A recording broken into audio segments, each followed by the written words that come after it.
Olá, caríssimo telespectador da Rede Século XXI, obrigado pela sua audiência. Está começando mais um programa Eclésia, o nosso compromisso semanal, sempre abordando algo da pessoa de nosso Senhor e Salvador Jesus Cristo. Desde que eu estou à frente desse programa, nós procuramos enfocar, tratar, refletir, abordar, aprofundando quanto possível aspectos da pessoa de nosso Senhor e Salvador Jesus Cristo. O tema de hoje é difícil, para mim particularmente, mas eu tenho que tratá-lo. O silêncio de Cristo. Cristo que às vezes não fala. Cristo que parece silenciar, parece não agir, parece não escutar. Quando nós aplicamos isso para as grandes tragédias, as grandes realidades que perturbam a família humana, isso evoca em nós perguntas nem sempre fáceis de serem respondidas. E muitas delas, nenhuma criatura humana consegue responder. Já começamos o argumento com Isaías capítulo 53, versículo 7. Esse texto é o quarto canto do servo sofredor, uma descrição minuciosa da paixão de nosso Senhor Jesus Cristo, conforme interpretada pela tradição da igreja, pelos cristãos. Foi maltratado e resignou-se. Não abriu a boca, como um cordeiro que se conduz ao matadouro, e uma ovelha muda nas mãos do tosqueador. Ele não abriu a boca. Um Deus que não abre a boca, um Deus que não reage, um Deus que silencia, um Deus que se torna impotente. No Evangelho segundo João, capítulo 11, versículos de 1 a 5, nós temos um momento em que Jesus, diante de uma comunicação que é feita para ele, de que Lázaro, seu grande amigo, está doente, e Jesus, a Escritura diz com todas as letras, Jesus amava Marta, Maria e Lázaro, os três irmãos. Mas tem um momento em que Jesus silencia, nem diz absolutamente nada, mas fica calado. Vamos ao texto. Lázaro caiu doente em Betânia, onde estavam Maria e Marta, sua irmã. Maria era quem ungira o Senhor com óleo perfumado e lhe enxugara os pés com os seus cabelos. E Lázaro, que estava enfermo, era seu irmão. Suas irmãs mandaram, pois, dizer a Jesus: Senhor, aquele que tu amas está enfermo. A estas palavras disse-lhe Jesus: esta enfermidade não causará a morte, mas tem por finalidade a glória de Deus. Por ela será glorificado o Filho de Deus. Ora, Jesus amava Marta, Maria, sua irmã e Lázaro. Em que sentido Jesus aqui silencia? Jesus não se dirige à casa de Lázaro naquela hora. Ele vai se dirigir 4 dias depois. O silêncio de Jesus poderia ser, não deveria ser, mas infelizmente por uns é interpretado como uma negligência de Jesus. Aliás, alguns se baseiam até na frase da irmã de Lázaro: Senhor, se estivesses aqui, meu irmão não teria morrido. Ou seja, Jesus foi avisado com tempo hábil, digamos assim, e poderia chegar lá antes da morte de Lázaro, e poderia curar Lázaro, mas silenciou, não foi, e deixou para ir 4 dias depois, quando Lázaro já estava morto. É verdade que esse silêncio de Jesus, com o qual Jesus decidiu não ir, não falar e não ir, tem por finalidade exatamente vou, mas para realizar um milagre muito maior, bem maior, do que o milagre de realizar a cura de alguém que está vivo E maior do que curar alguém que está vivo é ressuscitar quem está morto. Mas agora vamos a outro momento de silêncio de Jesus. Jesus que sempre falava, mas que aqui silencia. Jesus, na sua paixão, fala muito pouco. E quando ele fala, fala para reafirmar a sua divindade, a sua realeza. Mas também chega um momento em que ele silencia. Não responde, não retruca, simplesmente fica calado. Marcos 14, de 60 a 62. O sumo sacerdote levantou-se no meio da assembleia e perguntou a Jesus: não respondes nada? O que é isto que dizem contra ti? Mas Jesus se calava e nada respondia. O sumo sacerdote tornou a perguntar-lhe: és tu o Cristo, o Filho de Deus bendito? Jesus respondeu: eu sou. E vereis o Filho do Homem sentado à direita do poder de Deus, vindo sobre as nuvens do céu. O sumo sacerdote faz uma pergunta, Jesus não responde. Silencia. O silêncio de Jesus. Mais para frente, outra pergunta é formulada, Jesus responde. Quem lê todo o relato da paixão de Jesus, percebe, ele vai falando cada vez menos. Diante das investidas de Herodes, de Pôncio Pilatos, de Anás, de Caifás, dos soldados, do soldado que lhe dá uma bufetada, da multidão, etc., até que Jesus silencia completamente. Não fala absolutamente nada. Como nesse momento, Marcos 14, versículo 65. Alguns começaram a cuspir nele, a tapar-lhe o rosto, a dar-lhe socos e a dizer-lhe: adivinha! Os servos igualmente davam-lhe bofetadas.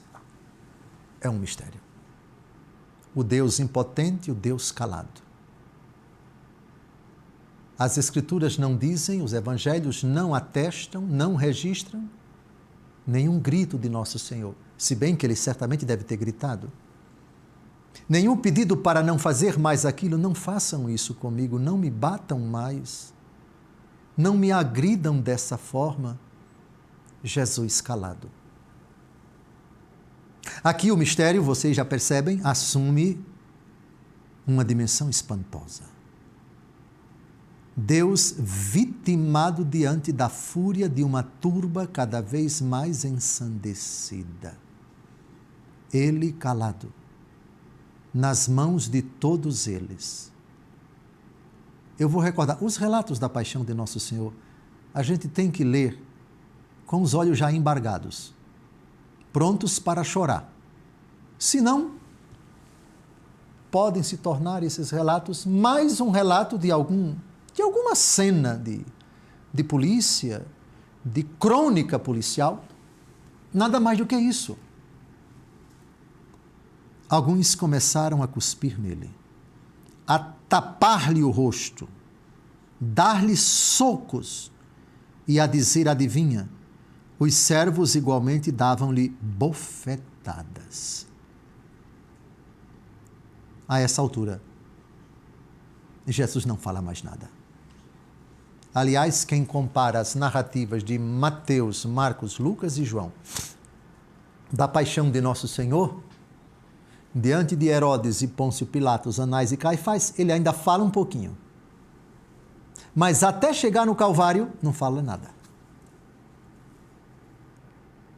E na cruz, as suas 7 últimas palavras, as 7 palavras de Nosso Senhor Jesus Cristo. Palavras muito breves, onde ele também é insultado, escarnecido, provocado, debochado, agredido com palavras. Agora acho que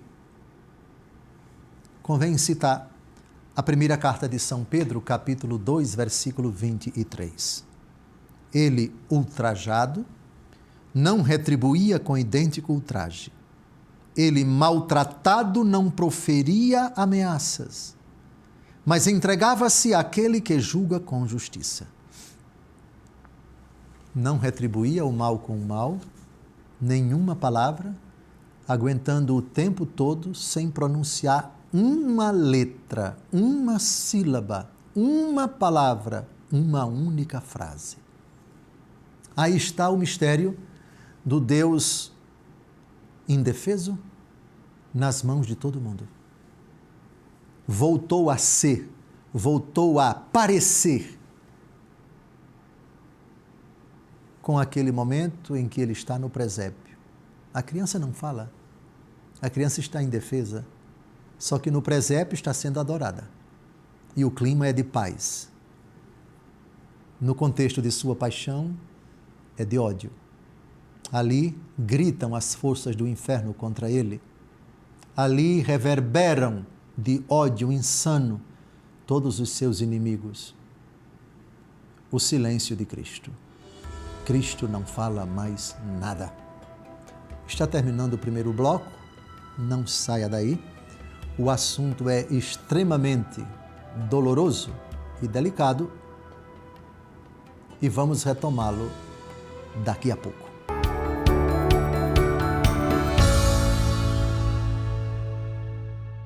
Olá, caríssimo telespectador da Rede Século XXI, obrigado por ter permanecido conosco depois desse primeiro intervalo. Está começando o nosso segundo bloco, o programa Eclésia, hoje tratando do difícil, muito difícil, tema, o silêncio de Cristo.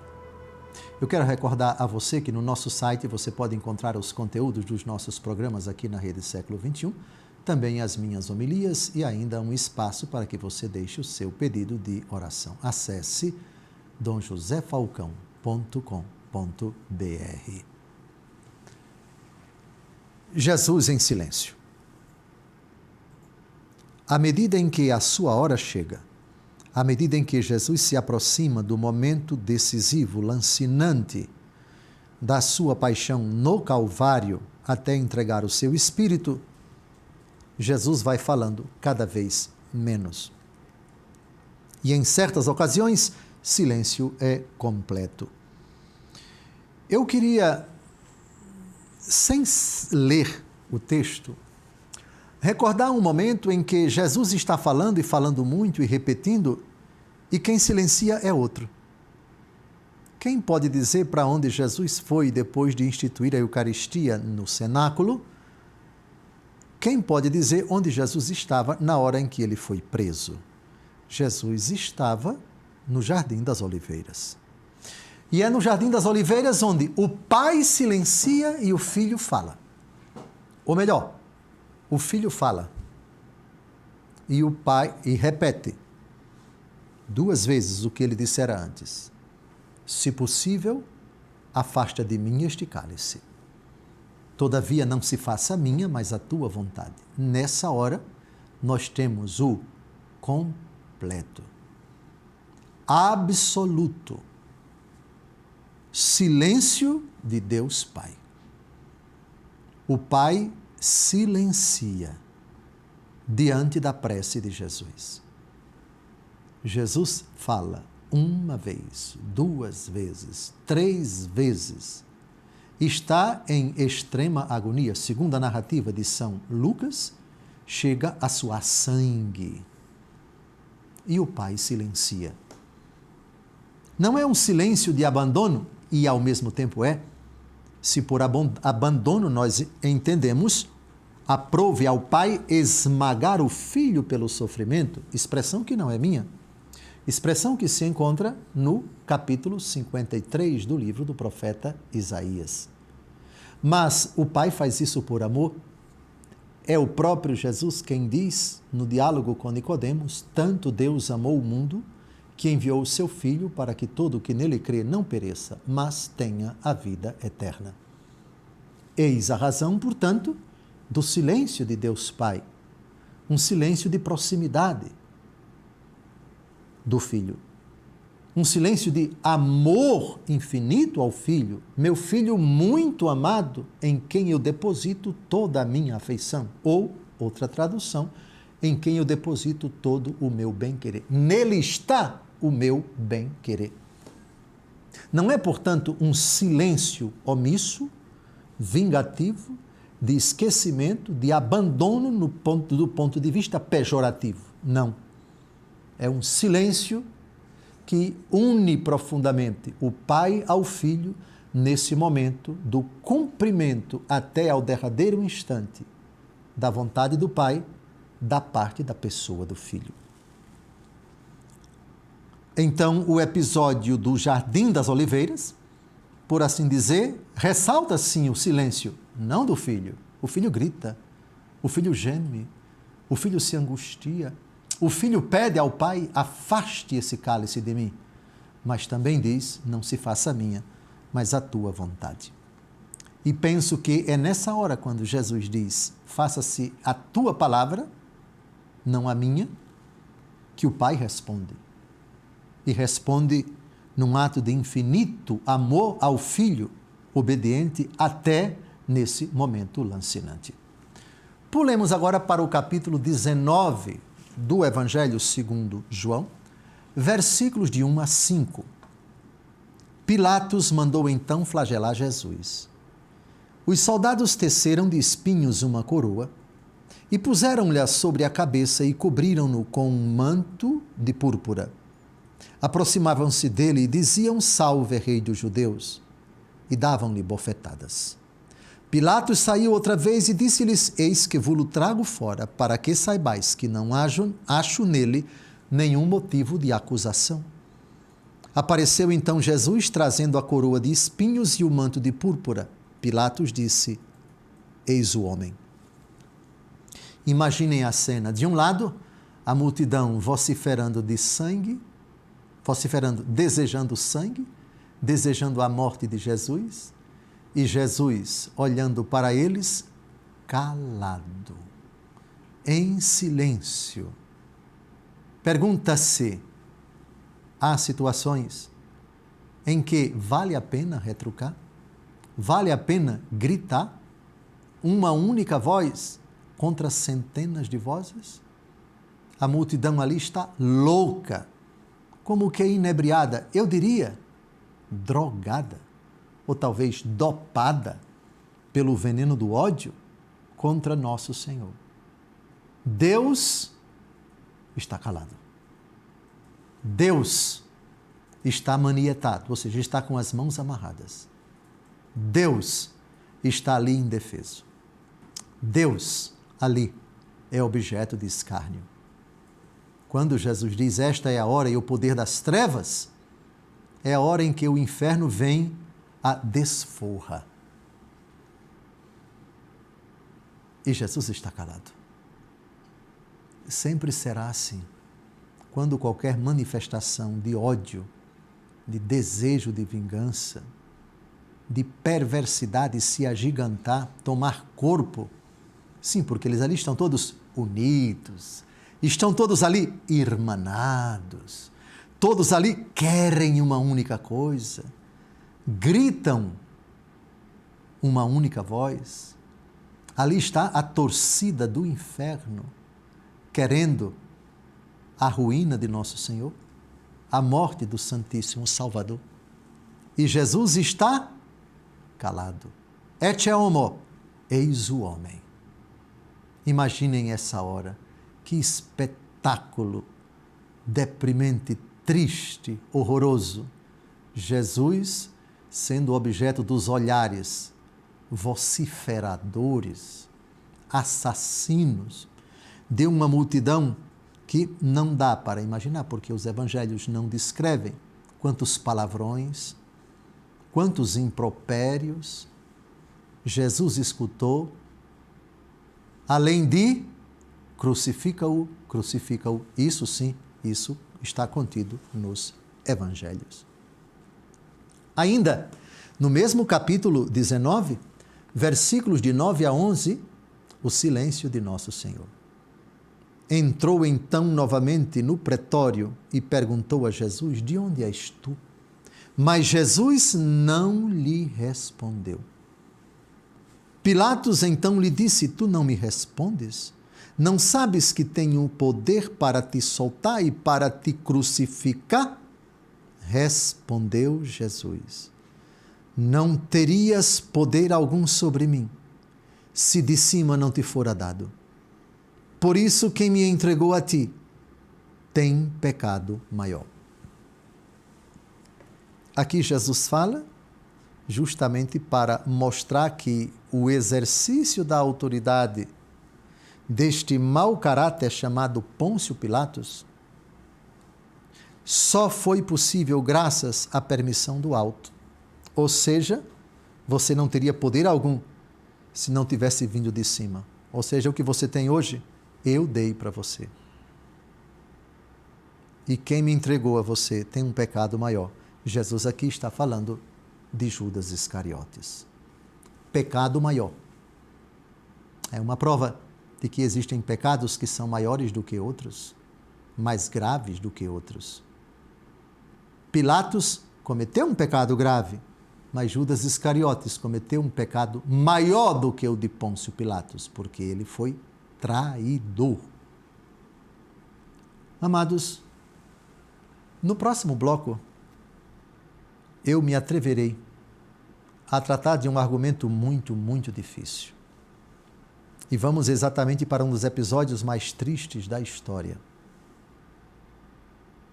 O Holocausto nos campos de concentração da Polônia, da Alemanha e de outros países. Na palavra do Papa Bento XVI, alemão, que foi vítima da fúria de alguns dos seus compatriotas, monstros, ele fez uma visita ao campo de concentração de Auschwitz-Birkenau. E o começo do seu discurso, nessa visita, fala do silêncio de Deus. Não esperem que Papa Bento XVI explique esse mistério. Também ele, criatura humana como todos nós, diante desse silêncio. Não nos resta outra alternativa senão dobrar os joelhos e rezar e dizer: confiamos em vós, Senhor. Mas é um discurso, eu não vou lê-lo todo, mas uma parte dele, pelo menos a maioria.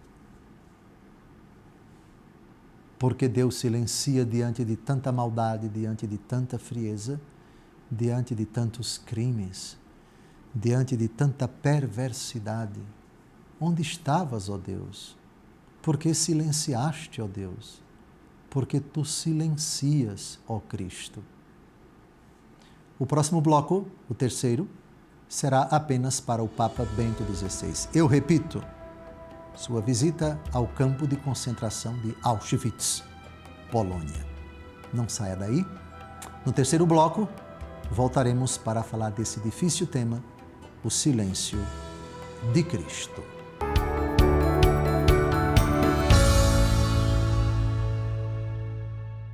Olá, caríssimo telespectador da Rede Século XXI, obrigado por ter permanecido conosco depois desse segundo intervalo. Está começando o nosso terceiro bloco, o programa Eclésia, hoje tratando do tema o silêncio de Cristo. Como eu havia prometido, esse argumento do silêncio de Deus foi tratado pelo Papa Bento XVI na sua visita como Papa ao campo de concentração de Auschwitz-Birkenau, atual Polônia, no dia 28 de maio de 2006. Um tema muito espinhoso, muito difícil, um assunto que mexe com todos nós, porque se trata de um lugar que recorda o extermínio de pelo menos 5 milhões de pessoas. O silêncio de Deus, com a palavra, o Papa Bento XVI. Mas antes, eu quero convidar você para me seguir no Instagram, meu perfil é @DomJosé_Falcão_Oficial. Lá você verá partilhas sobre a palavra de Deus e também trechos dos nossos programas aqui na Rede Século XXI. Eu espero você lá. Agora sente-se, porque nos lábios de Papa Bento XVI, o tema do silêncio de Deus diante do Holocausto nazista. Tomar a palavra neste lugar de horror, de acúmulo de crimes contra Deus e contra o homem sem igual na história, é quase impossível E é particularmente difícil e oprimente para um cristão, para um papa que provém da Alemanha. Num lugar como este faltam as palavras. No fundo, pode permanecer apenas um silêncio aterrorizado, um silêncio que é um grito interior a Deus. Senhor, por que silenciaste? Por que toleraste tudo isto? É nesta atitude de silêncio que nos inclinamos profundamente no nosso coração, face à numerosa multidão de quantos sofreram e foram condenados à morte. Todavia, este silêncio torna-se depois pedido em voz alta de perdão e de reconciliação. Um grito ao Deus vivo para que jamais permita uma coisa semelhante. O Papa João Paulo II veio aqui como um filho do povo polaco. Hoje eu vim aqui como um filho do povo alemão e precisamente por isto devo e posso dizer como ele, não podia deixar de vir aqui. Tinha que vir. Era e é um dever perante a verdade e o direito de quantos sofreram. Um dever diante de Deus, de estar aqui como sucessor de João Paulo II e como filho do povo alemão, filho daquele povo sobre o qual um grupo de criminosos alcançou o poder com promessas falsas, em nome de perspectivas de grandeza, de recuperação da honra da nação e da sua relevância, com previsões de bem-estar e também com a força do terror e da intimidação. E assim o nosso povo pôde ser usado e abusado como instrumento da sua vontade de destruição e de domínio. Sim, não podia deixar de vir aqui. Quantas perguntas surgem neste lugar? Sobressai sempre de novo a pergunta: onde estava Deus naqueles dias? Por que ele silenciou? Como pôde tolerar este excesso de destruição, este triunfo do mal? Vem à nossa mente as palavras do Salmo 44, a lamentação de Israel que sofre. Tu nos esmagaste na região das feras e nos envolveste em profundas trevas. Por causa de ti estamos todos os dias expostos à morte. Tratam-nos como ovelhas para o matadouro. Desperta, Senhor, porque dormes. Desperta e não nos rejeites para sempre. Porque escondes a tua face e te esqueces da nossa miséria e tribulação. A nossa alma está prostrada no pó e o nosso corpo colado à terra. Levanta-te, vem em nosso auxílio, salva-nos pela tua bondade. Este grito de angústia que Israel sofredor eleva a Deus em períodos de extrema tribulação é ao mesmo tempo um grito de ajuda de todos os que, ao longo da história, ontem, hoje e amanhã, sofrem por amor de Deus, por amor da verdade e do bem, e há muitos também hoje. Nós não podemos perscrutar o segredo de Deus.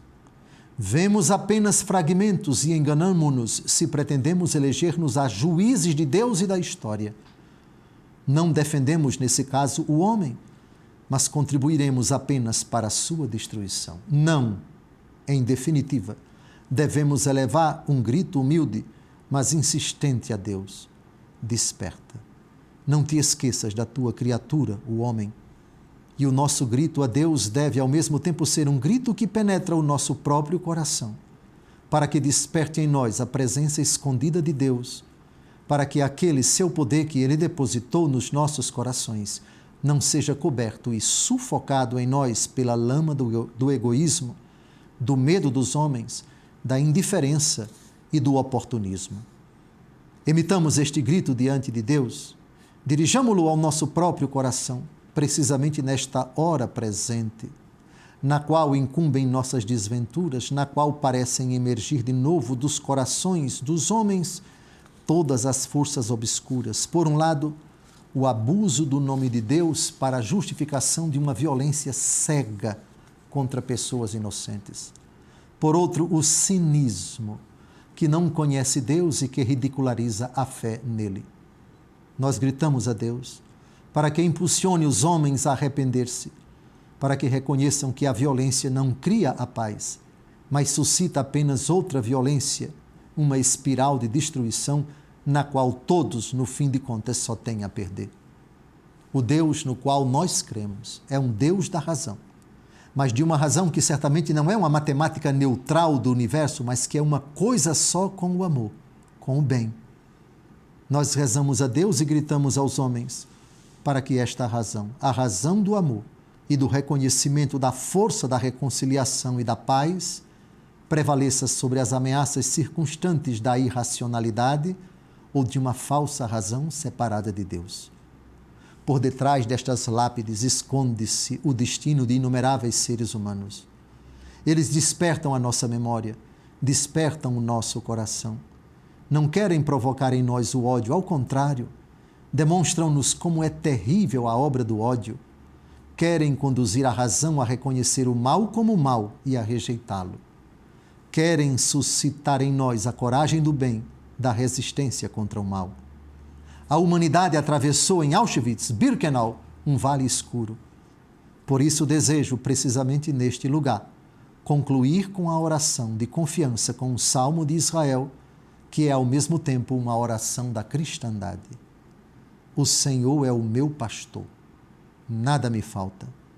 Em verdes prados me faz descansar e conduz-me às águas refrescantes. Reconforta a minha alma e guia-me por caminhos retos por amor do seu nome. Ainda que atravesse vales tenebrosos, de nenhum mal terei medo, porque estás comigo.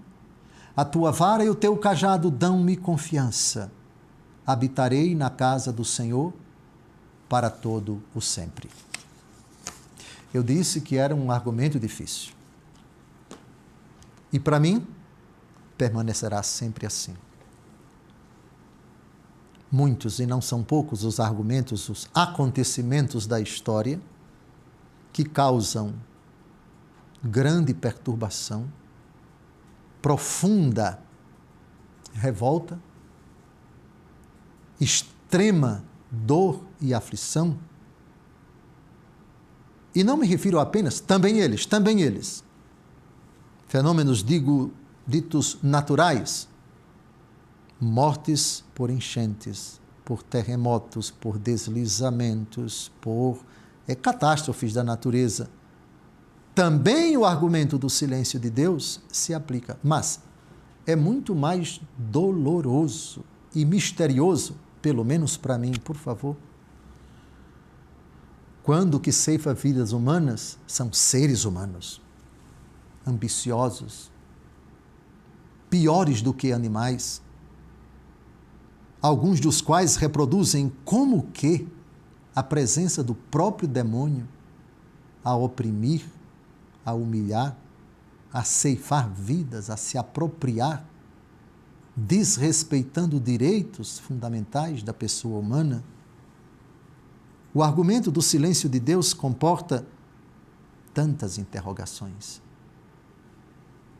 Mas, diante desse belíssimo e comovedor discurso de Bento XVI, eu acrescentaria, se é que eu teria autoridade para acrescentar algo ao meu Papa Bento XVI, não dorme nem cochila aquele que é o guarda de Israel. Desconhecemos as respostas a tantas perguntas que até os não crentes podem formular para nós. Meu Deus, por que me abandonaste? É esse mistério que apresentamos diante do Senhor Jesus, que silenciou tantas vezes ao longo de sua vida pública, máxime no final, na derradeira etapa de sua existência terrena, precisamente na sua paixão. O teu silêncio, Senhor, não é prova de tua impotência, muito menos de tua derrota.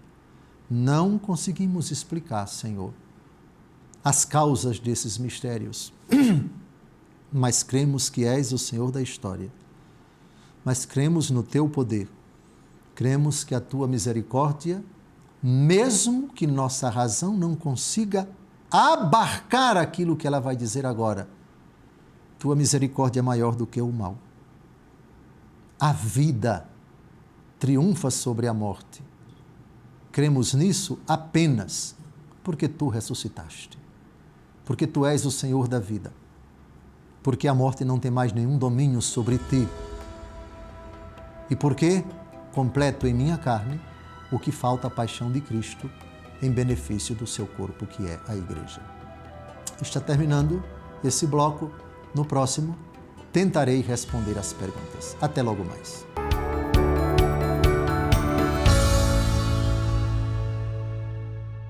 Olá, caríssimo telespectador da Rede Século XXI, obrigado por ter permanecido conosco. Depois desse terceiro intervalo, começamos o último bloco, o programa Eclésia, debruçando-se sobre o dificilíssimo tema do silêncio de Cristo. Antes de começar a responder as perguntas, eu gostaria de lembrar a você que todos os nossos programas anteriores estão disponíveis no YouTube da Rede Século XXI. Se você está assistindo pela internet, peço a você que deixe o seu like neste vídeo e também compartilhe com seus amigos. Também não se esqueça de se inscrever em nosso canal para ser notificado das nossas próximas transmissões e novos conteúdos. Eu também tenho um canal no YouTube e você pode se inscrever lá também. Basta buscar por meu nome, Dom José Francisco Falcão. Agora vamos às perguntas. Eu repito, até este exato momento eu não sei quais são as perguntas, elas vêm de longe. Caio, nosso assessor aqui, faz a seleção das perguntas e coloca-as ali no teleprompter. Deus tenha misericórdia de mim. Vamos começar a responder as perguntas agora. Primeira pergunta. O silêncio de Cristo pode servir como modelo para nós cristãos em momento de sofrimento, injustiça ou provação? Como suportar o silêncio de Deus diante das nossas dificuldades e sofrimentos pessoais ou comunitários? Jesus é sempre modelo para nós. Ele disse: aprendei de mim que sou manso e humilde de coração. É no aprendizado de Cristo e deveríamos sempre formular essa pergunta: no meu lugar, como Jesus reagiria diante desse problema? Ele é o nosso parâmetro. Ele será sempre a nossa referência. A mais importante. Eu digo a mais importante porque é a mais importante, mas não é a única. Sede meus imitadores, como eu sou de Cristo. Diz o apóstolo Paulo na 1 Coríntios, capítulo 11, versículo 1. E São Paulo muito sofreu. São Paulo é também modelo para nós. Sede meus imitadores, como eu sou de Cristo. Voltando a Cristo, ele é modelo tanto nas alegrias como nas tristezas, tanto abraçando sua cruz como sendo cuspido, coroado de espinhos, provocado, escarnecido, quando silencia e também quando fala. A resposta, então, à primeira pergunta é sim. Cristo, no seu silêncio, sempre será modelo para nós. Cristo falando também. A reação de Cristo, a atitude de Cristo, as palavras de Cristo, o comportamento de Cristo. Sempre referência suprema para nós. Como suportar o silêncio de Deus? Há vários textos da Escritura que eu poderia evocar. Evoco agora o Salmo 36. Entrega o teu caminho a Deus, confia nele e ele agirá, e os desejos do teu coração ele atenderá. É olhando particularmente para as pessoas que, sofrendo muito, se dirigiram a Jesus e vice-versa, ou seja, Jesus se dirigindo a elas. O que Jesus pede delas, como Jesus as conforta, isso também é parâmetro para nós. Como suportar o silêncio de Deus? A viúva de Naim, não chores, disse o compassivo Jesus. Jesus, filho de Davi, tem compaixão de mim, disse o cego Bartimeu. Levanta-te, anda. Jesus curou aquele coitado. Senhor, eu não sou digno de que entres em minha morada, diz uma palavra e meu servo será salvo. Nunca vi uma fé tamanha em Israel. A dificuldade da Sirofenícia, que pede, que insiste ao Senhor, que não desanima enquanto não obtém a graça da cura para a sua filha. É muito importante a gente olhar para aquelas atitudes de pessoas que, atenção, em dificuldades, sofrendo, seja individualmente, seja com outras pessoas, se dirigiram a Jesus. É verdade que algumas não podem, de forma alguma, ser modelo, como os cidadãos de Gadara, depois que os porcos com os demônios dentro se precipitaram, eles pediram para Nosso Senhor ir embora. Diferentemente da atitude dos samaritanos, que se converteram diante de Nosso Senhor. São os sofrimentos dos que vão a Jesus e o comportamento deles, para nós também referência. Como suportar o silêncio de Deus? Jesus silencia diante da iniciativa de colocar uma padiola com o enfermo a partir do teto, que foi retirado. Jesus em silêncio. Jesus silencia também diante da enfermidade de Lázaro. Suportar o silêncio de Deus somente não quando é um silêncio que blasfema contra Deus. Você pode silenciar a boca e amaldiçoar Deus no coração. Assim não. Você pode experimentar o silêncio. Se é de Deus, já disse tudo. Gostei do complemento nominal. Como suportar o silêncio de Deus. Há silêncio e silêncio de Deus. O silêncio de Deus não blasfema. Confia. O silêncio de Deus espera. O silêncio de Deus aguarda. Como diz Romanos capítulo 12, versículo 12. Pacientes na tribulação, alegres na esperança, perseverantes na oração. Vamos à próxima pergunta. O silêncio de Cristo pode ser simplesmente um ato profundo de confiança no Pai? Me permita dizer, essencialmente sim. E aí eu sou obrigado a ir para o Jardim das Oliveiras. E também para o Calvário. Meu Deus, por que me abandonaste? E em tuas mãos entrego o meu espírito. Citando 2 salmos, o Salmo 30 e o Salmo 21. O silêncio de Cristo que contempla o Senhor passando noites em oração no monte, sem ninguém por perto. O silêncio de Cristo que contempla o seu Pai, ao qual ele se dirige. Pai, eu sei que sempre me ouves, mas faço esse pedido agora para que todos creiam. É a oração que ele faz diante do túmulo de Lázaro. Reza bem pouquinho. Depois diz, Lázaro vem para fora. Sim, o silêncio de nosso Senhor Jesus Cristo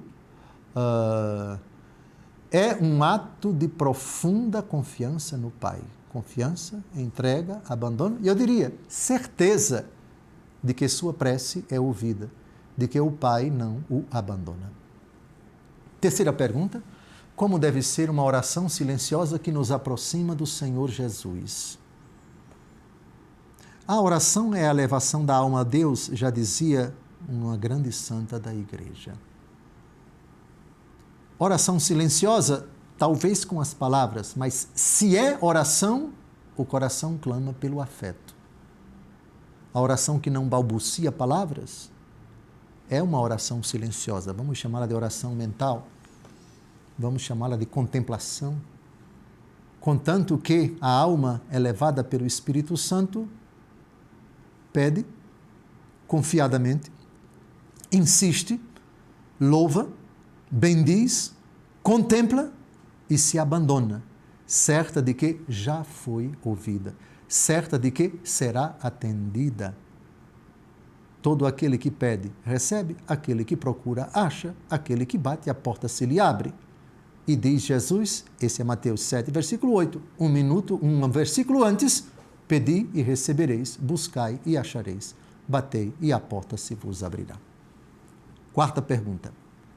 O silêncio de Cristo está ligado a um sentimento de tristeza, preocupação? Bem, eu quero dizer que em certos momentos da vida de Jesus, sim. No Jardim das Oliveiras, na cruz, minha alma está aflita até a morte, fiquem aqui e vigiem comigo. O espírito está preparado, mas a alma a carne é fraca. Rezem, rezem, rezem. Sim, em determinados momentos, os momentos mais lancinantes da vida de Jesus, temos sim a preocupação. Jesus é verdadeiro Deus, mas não deixou de ser em nenhum momento o verdadeiro homem, e enquanto tal, foi semelhante a nós em tudo, menos o pecado. Isso quer dizer que a tristeza que abateu o coração de Cristo foi uma tristeza que atingiu a humanidade de Cristo. humanidade que, por outro lado, sempre esteve unida na sua pessoa divina, a sua divindade. Eu quero agora agradecer a você que é sócio da Associação do Senhor Jesus, você que é fiel em sua doação e também em suas orações. Se você ainda não é sócio, pode fazer a doação pelo Pix, apontando sua câmera para o QR Code que aparece aí na sua tela. Seja um evangelizador junto com a nossa querida Associação do Senhor Jesus. A 1 minuto do final, eu me dirijo a você agradecendo a você por ter partilhado conosco, refletido conosco esse argumento difícil, muito difícil, para mim, pelo menos, mas acho que conseguimos, ainda que modestamente.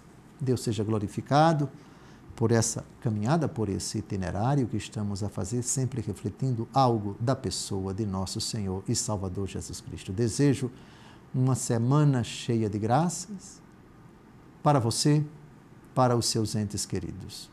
Não esqueça de divulgar que todas as terças-feiras e depois nos canais que já divulgamos aqui, você e qualquer pessoa pode ter acesso a esses vídeos feitos para a maior glória de Deus. Um grande abraço. Deus abençoe a sua vida.